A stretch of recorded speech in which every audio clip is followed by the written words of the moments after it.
हाय दोस्तों, welcome back to my channel again. कैसे हैं आप सभी? उम्मीद है सब अच्छे ही होंगे और सबकी गार्डनिंग बहुत अच्छे से चल रही होगी। तो आज मैं आपसे शेयर कर रही हूँ अपने गार्डन का फाइनल लुक। तो मेरा गार्डन कुछ इस तरीके से अब दिखाई दे रहा है। तो गार्डन में धीरे धीरे करके ही आप जब मेहनत करते हैं ना, तो वो आपको दिखाई देने लगता है। एकदम से तो नहीं, लेकिन मैंने धीरे धीरे करके अपने गार्डन को कुछ इस तरीके से डेकोरेट किया है, और जो भी वेस्ट चीज़ होती है उनका यूज़ करके ही। तो देखिए, जब आप थोड़ी थोड़ी सी मेहनत करने के बाद अपने गार्डन को देखते हैं ना, और आपकी मेहनत उसमें दिखाई दी हो रही होती है, तो आपको भी बहुत सुकून पहुंचता है, बहुत अच्छा लगता है। तो इस तरीके से मैंने अपने गार्डन को कुछ डेकोरेट किया है। मुझे तो बहुत प्यारा सा लग रहा है। आप कमेंट करके बताना आपको कैसा लग रहा है मेरा गार्डन। और ये देखिए, जो मेरी बर्ड है वो भी जब मैं ऊपर आती हूँ अपने गार्डन के पास, प्लांट्स के पास, तो ये साथ में ही आ जाती है, आराम से यहाँ पर ही खेलती रहती है। उसके बाद जब मैं नीचे जाऊँगी तो ये साथ में ही नीचे चली जाएगी। तो फ्रेंड्स, इस समय देखिए इसमें बहुत प्यारे प्यारे से फ्लावर्स खिल रहे हैं। ये मेरी पर्सलेन की जो प्लांट है वो लगी हुई है, तो इसमें भी बहुत प्यारे फ्लावर्स खिल रहे हैं। और कनेर में, सदाबहार में, टिकोमा में, आलमंडा में, और ये मैक्सिकन पिडूनिया, इन सभी में बहुत अच्छे से फ्लावरिंग हो रही थी। और गुड़हल में तो बहुत सारे फ्लावर्स आते हैं।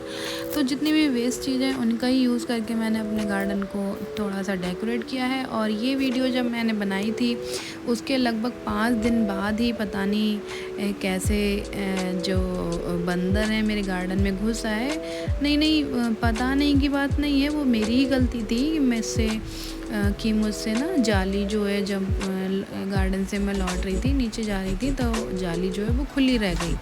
तो वो मेरी गलती रह गई, इस वजह से उसमें बंदर घुस आए। लगभग 10-12 बंदर थे और उन्होंने मेरे पूरे गार्डन को तहस नहस कर दिया।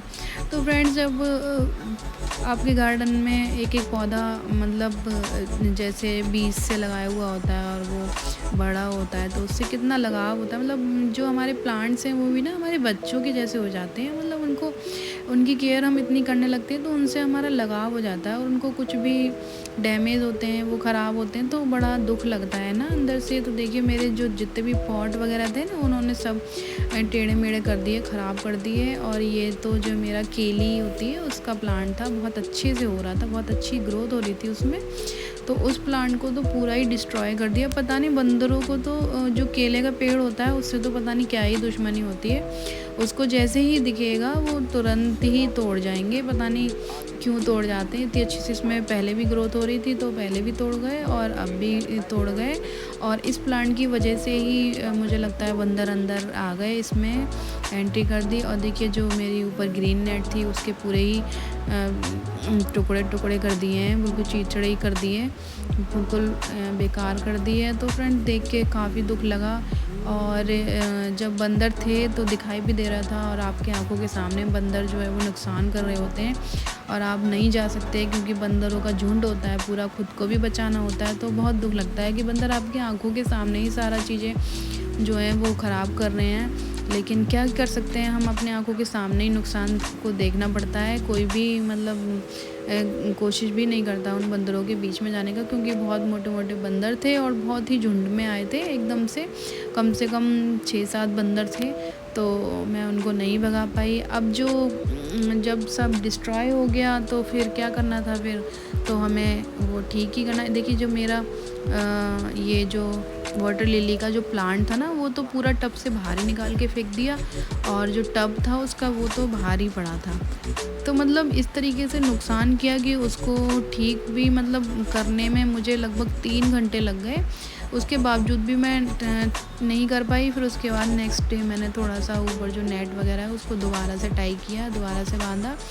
और फ्रेंड्स, जो भी प्लांट को तोड़ गए थे उनकी जो कटिंग वगैरह थी उनको फिर मैंने लगा दिया। और ये देखिए, मेरा जो प्लांट था उसका डेज़र्ट रोज़ का बहुत ही अच्छी ग्रोथ हो रही थी उसमें, और उसको बंदरों ने तोड़ दिया। और तोड़ने के बाद मैंने उसको फिर से बांध दिया था, हिला दिया था पूरा प्लांट उन्होंने खींचातानी करके। तो उसके बाद भी मैंने इसको रस्सी से बांध दिया था। उसके बाद भी प्लांट जो है वो अब तो मर ही गया, मतलब डेड हो गया धीरे धीरे करके, क्योंकि उन्होंने बिल्कुल ही इसको ख़राब कर दिया था। मेरा बहुत अच्छा सा ये प्लांट था। तो देखिए, अब मैं सफाई कर रही हूँ अपने गार्डन की, और ये भी अब क्या ही कर सकते हैं, बंदर तोड़ गए तो। लेकिन मैं ये नुकसान नहीं देख सकती बार बार अपने प्लांट्स में। मैं बहुत मेहनत करके इतना अच्छे से बनाया था प्लांट, और टाइम नहीं मिल पाता है फ्रेंड्स। उसके बावजूद भी टाइम निकाल के हम अपने गार्डन में जो भी थोड़ा बहुत वर्क करते हैं अपने सुकून के लिए, और वो जब इस तरीके से ख़राब हो जाता है तो हम बहुत दुख लगता है। लेकिन क्या ही कर सकते हैं, वो तो नेचुरल हैं बंदर, उनको कुछ नहीं कह सकते। और जो भी है, ये मेरा जो कोलियस का जो प्लांट था उसको तो तोड़ ही गए थे ऊपर से बिल्कुल ही। तो उसकी मैंने कटिंग लगा दी थी दूसरे पॉट में, तो कटिंग भी ग्रो हो गई है। लेकिन फ्रेंड्स, अब मैं ये सोच रही हूँ कि मैं पूरा इसका जो चारों तरफ जो अपने पूरे मकान के ना चारों तरफ जो लोहे वाला वो होता है जाल, वो लगवा लूँ। फिर मैंने सोचा कि कुछ और इंतज़ाम करते हैं। तो फ्रेंड्स, मैंने क्या किया ना, जो बंदरों को भगाने के लिए एक मशीन आती है, लोकल भाषा में तो उसे झटका मशीन बोलते हैं सब लोग। और आप कमेंट करके बताइएगा वो कौन सी मशीन होती है जिससे ना बंदर को करंट लग जाता है और वो भाग जाते हैं। आजकल सभी उस मशीन का यूज़ कर रहे हैं, क्योंकि बंदर जो हैं वो बहुत नुकसान करते हैं। तो मेरे दिमाग में भी आइडिया आया कि चलिए मैं उसको ही लगवा लेती हूँ, तो जो मेरे प्लांट हैं कुछ बच जाएंगे। और एंगल तो वैसे भी लगे हुए हैं, नेट लगी हुई है, तो हो सकता है जो बंदर हैं वो भाग जाएं। तो मैंने ऐसे ही किया, मैंने कांटेक्ट करने की कोशिश की जो मशीन लगाते हैं उनसे। तो पता किया तो लगभग मेरा मकान के चारों तरफ उन्होंने लगाने का ख़र्चा बताया 10-12 हज़ार का। तो मैंने सोचा चलो लगवा ही लेती हूँ, क्योंकि प्लांट हमारे इतने महंगे महंगे इतने सुंदर सुंदर होते हैं, और वो जब ख़राब हो जाते हैं तो बड़ा दुख लगता है कि हमारे प्लांट ख़राब हो गए। और जब सीड्स से ग्रो करो प्लांट्स को तो उनसे एक अलग ही लगाव सा हो जाता है ना।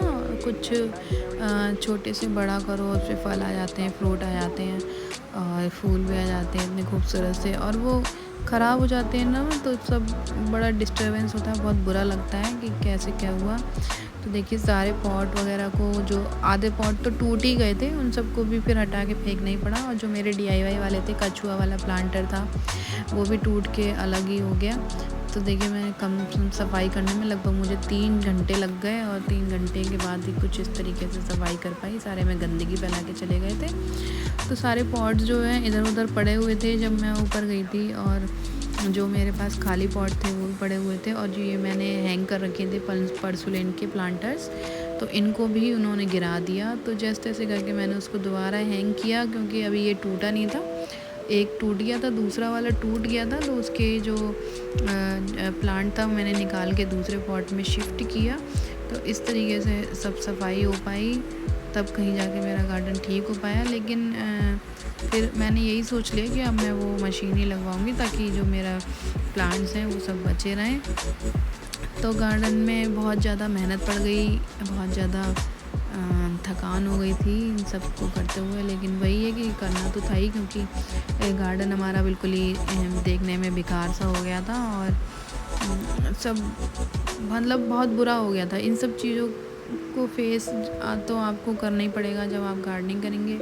और इन प्लांट्स को बचाने के चक्कर में ही जो है मेरा ये सब किया मैंने, कि एंगल लगवाए, और ये जो नेट वगैरह थी वो लगवाई, और अब मैं वो मशीन भी लगवाने वाली हूँ, बस इन प्लांट्स को बचाने के लिए। क्योंकि फ्रेंड्स, मेरा मानना ये है कि या तो कोई जानवर भी हो, या फिर प्लांट हो, या कोई भी हो, तो उसको जब आप पालते हैं तो उसकी केयर करना भी बहुत ज़रूरी है, और करनी चाहिए आपको। और ये प्लांट्स भी मतलब जब आप लगाओगे ना तो कुछ अपने से हो जाते हैं, उनसे लगाव सा हो जाता है कुछ। तो देखिए मैंने जो भी गंदगी थी वो साफ़ कर दी, और उसके बाद पानी वानी फैला के धुलाई वलाई सफाई कर दी थी।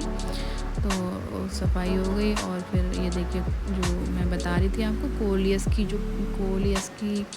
जो कटिंग थी वो मैं लगा दे रही हूँ, क्योंकि वो तोड़ के चले गए थे। और वैसे भी मैंने पहले एक कटिंग लगाई थी। ये प्लांट जो जब बड़ा हो जाता है ना उसके बाद बेकार हो जाता है, तो उसकी कटिंग्स तो लगाना बहुत ज़रूरी है।